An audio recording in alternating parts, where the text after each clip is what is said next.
कहानी नंबर 1 अछूत कौन। हिंदी स्टोरी महात्मा बुद्ध। महात्मा बुद्ध प्रवचन सभा में आकर मौन बैठ गए। शिष्य समुदाय उनके इस मौन के कारण चिंतित हुए कि कहीं वे अस्वस्थ तो नहीं है। आखिर एक शिष्य ने पूछ ही लिया, भंते आप आज इस तरह मौन क्यों हैं? वे नहीं बोले तो दूसरे शिष्य ने फिर पूछा, गुरुदेव आप स्वस्थ तो हैं? बुद्ध फिर भी मौन ही बैठे रहे। इतने में बाहर से एक व्यक्ति ने जोर से पूछा, आज आपने मुझे धर्मसभा में आने की अनुमति क्यों नहीं दी? बुद्ध ने कोई उत्तर नहीं दिया और आंखें बंद कर ध्यानमग्न हो गए। वह बाहर खड़ा व्यक्ति और जोर से बोला, मुझे धर्मसभा में क्यों नहीं आने दिया जा रहा है? धर्मसभा में बैठे बुद्ध के शिष्यों में से एक ने उसका समर्थन करते हुए कहा, भंते उसे धर्मसभा में आने की अनुमति प्रदान कीजिए। महात्मा बुद्ध ने आंखें खोली और बोले, नहीं, उसे अनुमति नहीं दी जा सकती है क्योंकि वह अछूत है। अछूत? मगर क्यों? सारे शिष्य सुनकर आश्चर्य में पड़ गए कि भंते यह छुआछूत कब से मानने लग गए। महात्मा बुद्ध ने शिष्य समुदाय के मन के भावों को ताड़ते हुए कहा, हाँ वह अछूत है। वह आज अपनी पत्नी से लड़कर आया है। क्रोध से जीवन की शांति भंग होती है। क्रोधी व्यक्ति मानसिक हिंसा करता है। इस क्रोध के कारण ही शारीरिक हिंसा होती है। क्रोध करने वाला अछूत होता है क्योंकि उसकी विचार तरंगे दूसरों को भी प्रभावित करती है। उसे आज धर्मसभा से बाहर ही रहना चाहिए। उसे वहां खड़े रहकर पश्चाताप की अग्नि में तप कर शुद्ध होना चाहिए। शिष्यगण समझ गए कि अस्पृश्यता क्या है और अछूत कौन है। उस व्यक्ति को भी बहुत पश्चाताप हुआ। उसने कभी भी क्रोध न करने का प्रण लिया। बुद्ध ने उसे धर्मसभा में आने की अनुमति प्रदान की। कहानी नंबर 2 एंगिमिल और गौतम बुद्ध। हिंदी स्टोरी महात्मा बुद्ध। प्राचीन काल की बात है। मगध देश की जनता में आतंक छाया हुआ था। अंधेरा होते ही लोग घरों से बाहर निकलने की हिम्मत नहीं जुटा पाते थे। कारण था अंगुलिमाल। अंगुलिमाल एक खूंखार डाकू था जो मगध देश के जंगल में रहता था। जो भी राहगीर उस जंगल से गुजरता था वह उसे रास्ते में लूट लेता था और उसे मारकर उसकी एक उंगली काटकर माला के रूप में अपने गले में पहन लेता था। इसी कारण लोग उसे अंगुलिमाल कहते थे। एक दिन उस गांव में महात्मा बुद्ध आए। लोगों ने उनका खूब स्वागत सत्कार किया। महात्मा बुद्ध ने देखा वहां के लोगों में कुछ डर सा समाया हुआ है। महात्मा बुद्ध ने लोगों से इसका कारण जानना चाहा। लोगों ने बताया कि इस डर और आतंक का कारण डाकू अंगुलिमाल है। वह निरपराध राहगीरों की हत्या कर देता है। महात्मा बुद्ध ने मन में निश्चय किया कि उस डाकू से अवश्य मिलना चाहिए। बुद्ध जंगल में जाने को तैयार हो गए तो गांव वालों ने उन्हें बहुत रोका क्योंकि वे जानते थे कि अंगुलिमाल के सामने से बच पाना मुश्किल ही नहीं असंभव भी है। लेकिन बुद्ध अत्यंत शांत भाव से जंगल में चले जा रहे थे। तभी पीछे से एक कर्कश आवाज कानों में पड़ी, ठहर जा, कहाँ जा रहा है? बुद्ध ऐसे चलते रहे मानो कुछ सुना ही नहीं। पीछे से और जोर से आवाज आई, मैं कहता हूँ ठहर जा। बुद्ध रुक गए और पीछे पलट कर देखा तो सामने एक खूंखार काला व्यक्ति खड़ा था। लंबा चौड़ा शरीर, बड़े हुए बाल, एकदम काला रंग, लंबे लंबे नाखून, लाल लाल आंखें, हाथ में तलवार लिए वह बुद्ध को घूर रहा था। उसके गले में उंगलियों की माला लटक रही थी। वह बहुत ही डरावना लग रहा था। बुद्ध ने शांत व मधुर स्वर में कहा, मैं तो ठहर गया, भला तू कब ठहरेगा? अंगुलिमाल ने बुद्ध के चेहरे की ओर देखा। उनके चेहरे पर बिल्कुल भय नहीं था, जबकि जिन लोगों को वह रोकता था वे भय से थर थर कांपने लगते थे। अंगुलिमाल बोला, हे सन्यासी, क्या तुम्हें डर नहीं लग रहा है? देखो, मैंने कितने लोगों को मारकर उनकी उंगलियों की माला पहन रखी है। बुद्ध बोले, तुझसे क्या डरना? डरना है तो उससे डरो जो सचमुच ताकतवर है। अंगुलिमाल जोर से हंसा, हे साधु, तुम समझते हो कि मैं ताकतवर नहीं हूँ। मैं तो एक बार में 10-10 लोगों के सिर काट सकता हूँ।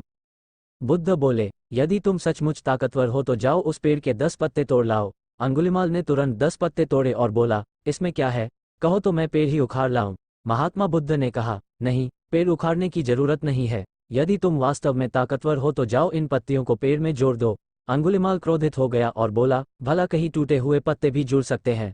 महात्मा बुद्ध ने कहा, तुम जिस चीज को जोड़ नहीं सकते उसे तोड़ने का अधिकार तुम्हें किसने दिया? एक आदमी का सिर जोड़ नहीं सकते तो काटने में क्या बहादुरी है? अंगुलिमाल अवाक रह गया। वह महात्मा बुद्ध की बातों को सुनता रहा। एक अनजानी शक्ति ने उसके हृदय को बदल दिया। उसे लगा कि सचमुच उससे भी ताकतवर कोई है। उसे आत्मग्लानि होने लगी। वह महात्मा बुद्ध के चरणों में गिर पड़ा और बोला, हे महात्मन, मुझे क्षमा कर दीजिए, मैं भटक गया था, आप मुझे शरण में ले लीजिए। भगवान बुद्ध ने उसे अपनी शरण में ले लिया और अपना शिष्य बना लिया। कहानी नंबर 3 अमृतत्व का फल। हिंदी स्टोरी महात्मा बुद्ध। एक दिन एक किसान बुद्ध के पास आया और बोला, महाराज, मैं एक साधारण किसान हूँ। बीज बोकर, हल चलाकर अनाज उत्पन्न करता हूँ और तब उसे ग्रहण करता हूँ, किंतु इससे मेरे मन को तसल्ली नहीं मिलती। मैं कुछ ऐसा करना चाहता हूँ जिससे मेरे खेत में अमृतत्व के फल उत्पन्न हो। आप मुझे मार्गदर्शन दीजिए जिससे मेरे खेत में अमृतत्व के फल उत्पन्न होने लगे।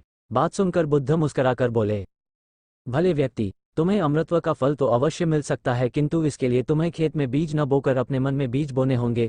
ये सुनकर किसान हैरानी से बोला, प्रभु आप ये क्या कह रहे हैं?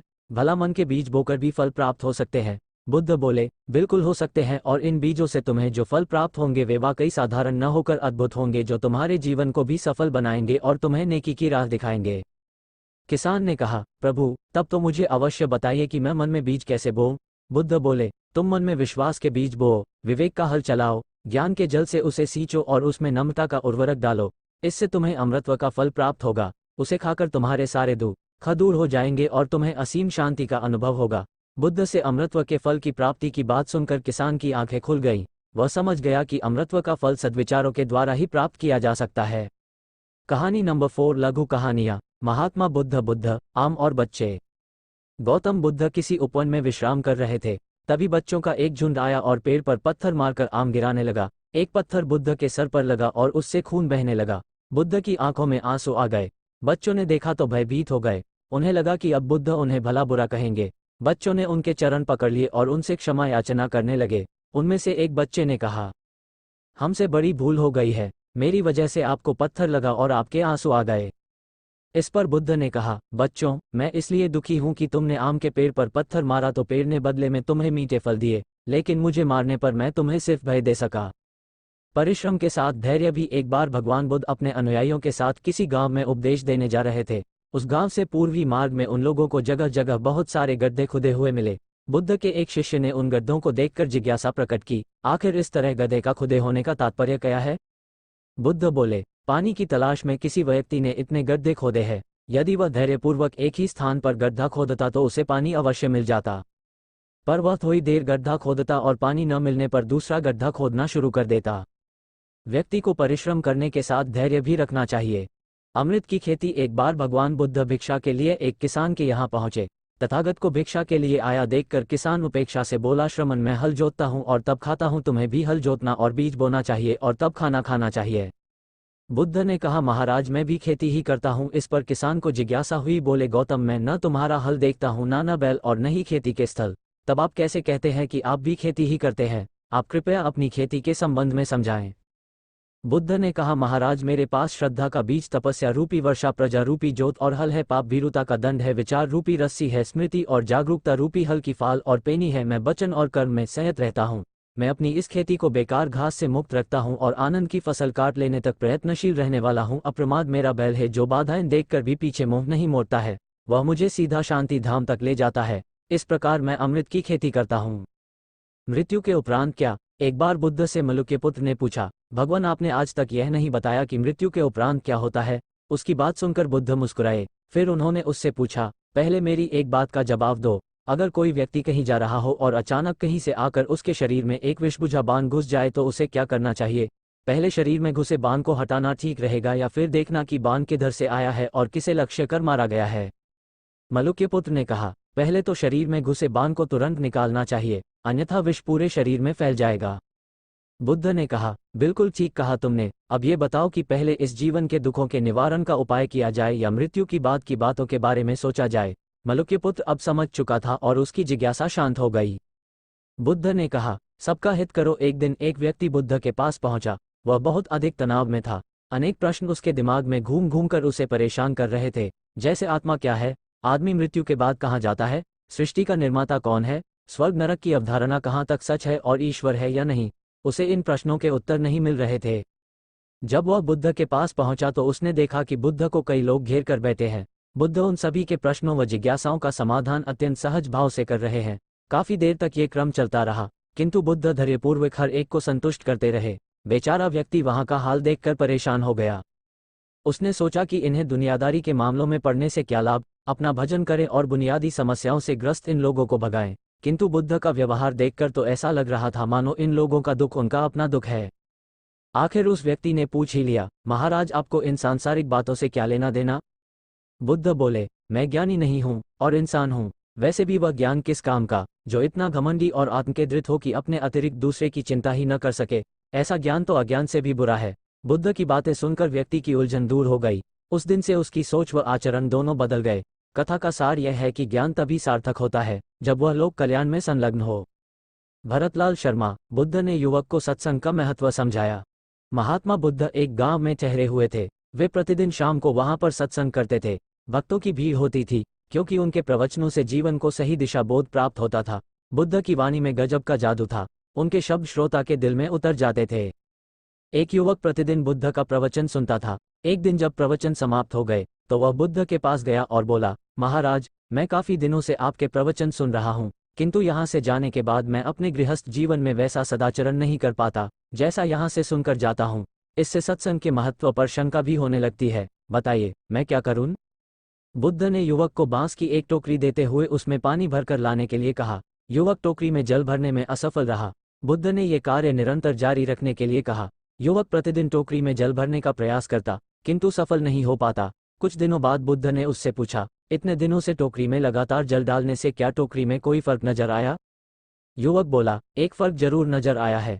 पहले टोकरी के साथ मिट्टी जमा होती थी, अब वह साफ दिखाई देती है। कोई गंदगी नहीं दिखाई देती है और इसके छेद पहले जितने बड़े नहीं रह गए, वे बहुत छोटे हो गए हैं। तब बुद्ध ने उसे समझाया, यदि इसी तरह उसे पानी में निरंतर डालते रहोगे तो कुछ ही दिनों में ये छेद फूलकर बंद हो जाएंगे और टोकरी में पानी भर पाओगे। इसी प्रकार जो निरंतर सत्संग करते हैं उनका मन एक दिन अवश्य निर्मल हो जाता है। अवगुणों के छिद्र भरने लगते हैं और गुणों का जल भरने लगता है। युवक ने बुद्ध से अपनी समस्या का समाधान पा लिया। निरंतर सत्संग से दुर्जन भी सज्जन हो जाते हैं, क्योंकि महापुरुषों की पवित्र वाणी उनके मानसिक विकारों को दूर कर उनमें सद्विचारों का आलोक प्रसारित कर देती है। भरतलाल शर्मा। बुद्ध की शिक्षा से मेहनत सफल हुई एक आदमी को बुद्ध ने सुझाव दिया कि दूर से पानी लाते हो, क्यों नहीं अपने घर के पास एक कुआं खोद लेते? हमेशा के लिए पानी की समस्या से छुटकारा मिल जाएगा। सलाह मानकर उस आदमी ने कुआं खोदना शुरू किया, लेकिन 7-8 फीट खोदने के बाद उसे पानी तो क्या, गीली मिट्टी का भी चिन्ह नहीं मिला। उसने वह जगह छोड़कर दूसरी जगह खुदाई शुरू की, लेकिन 10 फीट खोदने के बाद भी उसमें पानी नहीं निकला।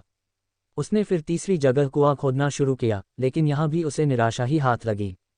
इस क्रम में उसने 8-10 फीट के 10 कुएं खोद डाले, लेकिन पानी कहीं नहीं मिला।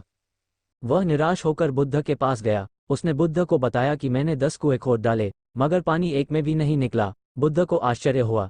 वे स्वयं चलकर उस स्थान पर आए जहां उसने 10 गड्ढे खोदे हुए थे। बुद्ध ने उन गड्ढों की गहराई देखी और सारा माजरा समझ गए।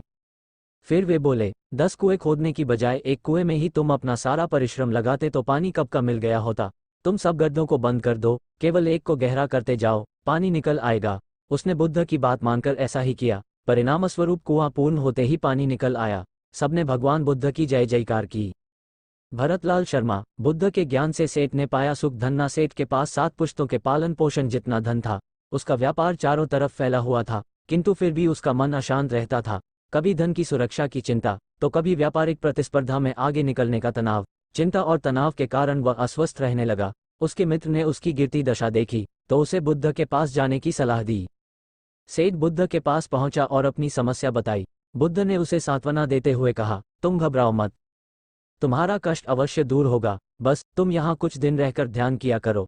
बुद्ध के कहे अनुसार सेठ ने रोज ध्यान करना शुरू कर दिया, किंतु सेठ का मन ध्यान में नहीं लगा। वह जैसे ही ध्यान करने बैठता, उसका मन फिर अपनी दुनिया में चला जाता। उसने बुद्ध को ये बात बताई, किंतु बुद्ध ने कोई उपाय नहीं बताया। थोड़ी देर बाद जब सेठ बुद्ध के साथ वन में सायंकालीन भ्रमण कर रहा था, तो उसके पैर में एक कांटा चुभ गया। वह दर्द के मारे कराहने लगा।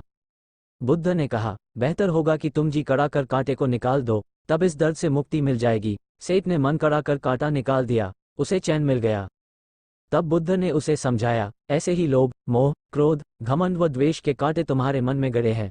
जब तक अपने मन की संकल्प शक्ति से उन्हें नहीं निकालोगे, अशांत ही रहोगे। सेठ का अज्ञान बुद्ध के इन शब्दों से दूर हो गया और उसने निर्मल हृदय की राह पकड़ ली। अपनी कुप्रवृत्तियों से मुक्ति के लिए संकल्पबद्धता अनिवार्य है। जब तक व्यक्ति दृढ़ निश्चय न कर ले, वह अपनी गलत आदतों से मुक्त नहीं हो सकता।